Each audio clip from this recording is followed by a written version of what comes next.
Bonjour à tous, on se retrouve avec Jean-Louis Moncé après les 4 premiers Grands Prix de la saison 2024 pour effectuer un petit bilan. Et pour cette première vidéo, on va parler de Ferrari.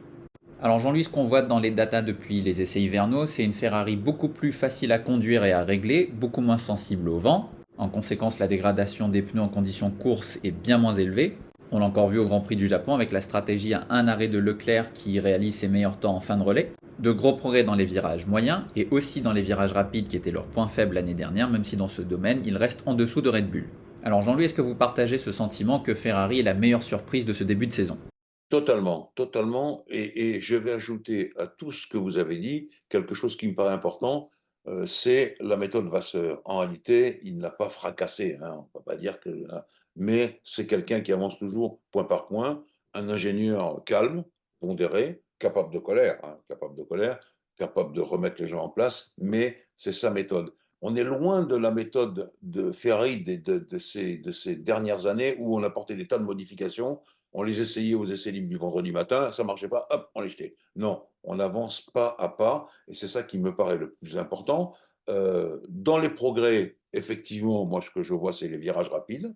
Je vois aussi, là aussi, le travail de Vasseur qui est capable eh bien, d'analyser tout ça avec ses hommes, de bien cerner tous les problèmes qu'il y a eu au départ et qui les résout tout doucement. Il n'y a pas d'à-coup dans ce que je veux dire. Il n'y a pas tout d'un coup, tiens, ils ont fait un truc fort. Non, tout ça, c'est du progrès, c'est, je veux dire, le terrain que l'on conquiert tout doucement, mais sûrement. Et c'est pour ça que je crois qu'effectivement, Ferrari, là, il marque des points. Je regarde le classement, je l'ai pris là sous mes yeux, je vois le classement des constructeurs au bout de 4 Grands Prix, 141 points pour Red Bull Honda, 120 points pour Ferrari. Ça va, c'est pas bon. On en est, j'espère que l'écart restera comme ça jusqu'au bout de la saison, mais enfin, on n'est pas tout de suite pris par l'enchaînement Red Bull, insatiable, imbattable, etc. Tout doucement, ça vient, et c'est là que j'aime bien Frédéric Vasseur pour ses progrès et sa manière de diriger une équipe. C'est pas parce que c'est un ami, mais franchement, il mérite ça, et tous les gens autour de lui le méritent. Et ça, là-dedans, il faut bien dire que euh, amener toute son équipe pas à pas pour le moteur, pour l'aéro dont vous faites souvent état, vous, dans vos tweets et vos recherches, amener l'aéro avec tous ces petits détails. Voilà, autour de l'échappement, il y a eu des petites réglettes qui sont apparues, des petits détails qui font que c'est comme ça que ça marche pour Red Bull. Eh bien, pour Ferrari, ça commence à marcher aussi. Je trouve que c'est formidable. Ah, en parlant de la méthode Vasseur, l'impression personnelle que j'en ai, c'est qu'il a trouvé l'équilibre entre le fait de ne pas surréagir, c'est la marque de Ferrari, c'est la passion italienne. Alors, dès qu'il y a un petit truc qui ne va pas, ils avaient tendance à virer tout le monde, enfin à changer, à chambouler pour répondre à la pression populaire. Après ça, pour contrer ça, est arrivé Binotto qui, lui, disait non, mais si on fonctionne, il y a trop d'instabilité, l'équipe ne peut pas fonctionner. Et du coup, dès que quelqu'un mettait une critique, il voulait pas qu'il y ait de critique, tout allait toujours mieux dans le meilleur des mondes. Et donc, du coup, même quand il y a des choses qui n'allaient pas, il ne faisait pas les changements. Et on a l'impression que Vasseur a trouvé l'équilibre entre garder une stabilité, c'est-à-dire pas tout chambouler, pas tout chambarder, mais en même temps, quand il y a un truc qui ne va pas, on le dit, et s'il faut prendre des décisions, ben, on les prend aussi. Oui, bien sûr. C'est tout à fait ça. Je suis d'accord. Et donc, du coup, pour parler de Ferrari, un événement qui a eu lieu cet hiver et dont on n'a pas eu l'occasion d'en parler ensemble, c'est l'arrivée de Hamilton pour 2025 chez Ferrari. Et donc, ça rejoint aussi un petit peu la méthode la méthode Vasseur, c'est-à-dire qu'il y a les progrès en piste, mais on voit qu'en coulisses, Fred, il travaille aussi, il cherche des grands noms qui attirent aussi, du coup, les meilleurs ingénieurs, quoi. Alors, je vais répondre à ça par une question. Est-ce que Hamilton, dans toutes ses qualités de champion du monde de Formule 1, a l'une de ses qualités incontournables qui ont fait les Prost, qui ont fait les Senna, qui ont fait les Lauda, c'est juger de ce qui sera l'avenir dans les futures années de la Formule 1. Est-ce que l'équipe en devenir pour devenir champion du monde n'est pas Ferrari? On peut analyser la situation comme celle-ci. En dehors du fait que, bon, avoir Hamilton, ça, avoir un champion du monde confirmé, ça c'est la méthode Ferrari, je dirais la méthode historique. Il Vecchio, comme on l'appelait respectueusement, c'était sa tasse de thé, même s'il a souvent donné l'occasion à des jeunes pilotes de débuter, mais ça c'est dans la marque Ferrari. Ensuite, j'ajouterai pour conclure que j'ai vu travailler, quand j'étais jeune moi aussi, Frédéric Vasseur et Lewis Hamilton en GP2. Et là, il y avait Après le passage de Rosberg, qui avait été champion, hein. L'année d'après, c'était Hamilton, dans l'équipe RT Grand Prix. Les voir travailler tous les deux, c'était ça. Et je pense que la connivence qu'il y aura, elle ressemblera à ça. La connivence qu'il y aura entre les deux quand Hamilton arrivera en 2025. Alors évidemment, ça a fait, c'est une explosion, Mm. une explosion dans le milieu de la F1, mais bon, ça joue aussi. C'est d'autant plus intéressant qu'on sait que Frédéric Vasseur et Toto Wolff partent en vacances ensemble. C'est pas l'inverse qui se passe, et donc c'est assez amusant. Mais je crois qu'après tout, pourquoi pas. Je pense que c'est une bonne chose.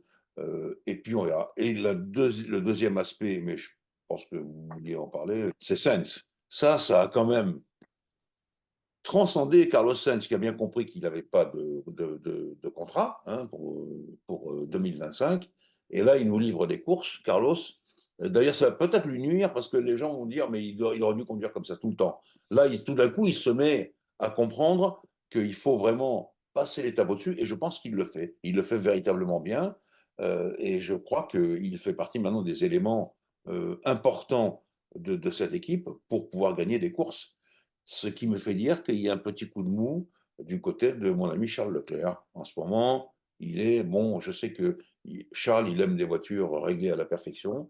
En ce moment, vous l'avez évoqué tout à l'heure, il y a eu, par exemple, je ne me rappelle plus Grand Prix, 2 fois du graining, qui n'aurait pas dû lui arriver, qui lui est arrivé. Son ingénieur, c'est vous qui avez rapporté le dialogue, l'a repris en disant attention, fais pas comme tout à l'heure, attention au graining à l'avant gauche. Je crois que c'était en Australie. Australie, oui. Et voilà. Et donc, en revanche, Carlos, bah, Carlos, voilà, il fait les choses comme il faut les faire. Alors, j'en profite pour vous dire que il y a beaucoup de discussions entre lui, Carlos Sainz et Toto Wolff en ce moment. Donc, on peut attendre quelque chose. Eh bien, Toto Wolff l'a dit lui-même, hein, pas dans les mois, mais dans les semaines à venir. On va voir. On va voir. Et rapidement, pour faire une synthèse de ce qu'on a dit sur la situation des pilotes, à la place de Toto Wolff, alors évidemment, on met Verstappen à part parce que c'est le choix numéro un, je pense, de tous les teams principaux. Mais si on met Verstappen à part, vous prenez qui pour remplacer Hamilton? Bah, moi, j'ai évoqué Carlos Sainz, mais je le répète, Mercedes, c'est pareil, hein, ils peuvent lever le petit doigt aussi, ils ont des tas de demandes.